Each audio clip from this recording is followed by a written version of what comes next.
Be ready. 5 seconds. Start.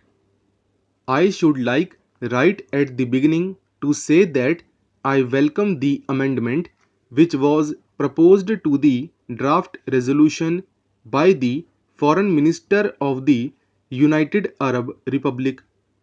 The amendment makes effective change, but I think it is a happier way of putting forward the idea contained in the resolution. When I had the privilege to put forward the resolution from 5 nations before this assembly, I expressed the hope that it would be accepted unanimously. It did not seem to me reasonably possible that any member of this assembly could object to the resolution. It was straightforward. It contained nothing in it against any individual or this group or that group, but it did represent a strong and passionate desire that things should get moving and that this assembly should not sit paralyzed as if it could not act. Therefore, it was with considerable surprise that I received the paper containing an amendment on behalf of Australia. I read it with care. I found some difficulty in understanding it, and the more I read it, the more surprised I was that any member of this assembly should have put this forward as an amendment. I venture to place before this assembly my reasons for this.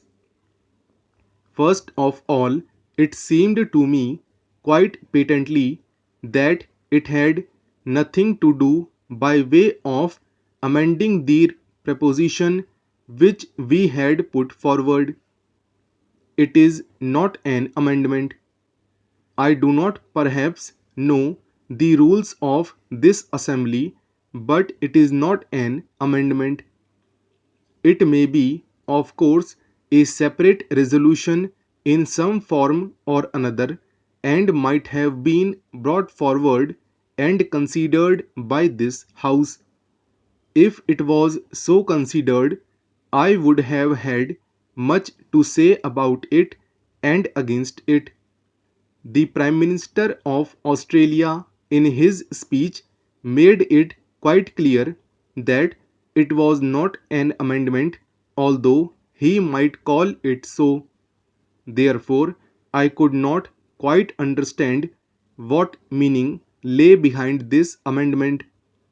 I have the greatest respect for the Prime Minister of Australia, more especially for his keen mind and ability.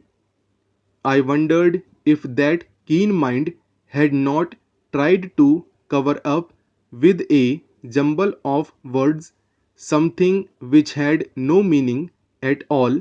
I was particularly keen to listen to the Prime Minister of Australia in the hope that he might throw some light on this aspect.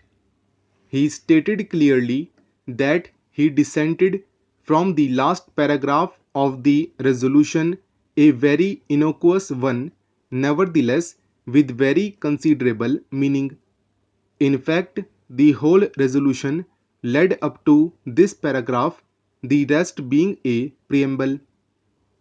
Therefore, he dissented from the very basis of the resolution. Coming forward with his amendment, he said that the effect of the resolution, if carried, would be undesirable. I wondered if I had understood him correctly or if I had made some mistake in regard to what he said.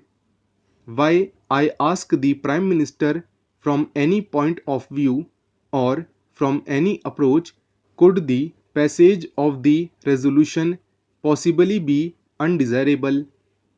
I have given thought to this matter, but I am quite unable to understand his reasoning. Therefore, it must be undesirable from some point of view of which I am not aware and which had nothing to do with the resolution. That is the conclusion I arrived at.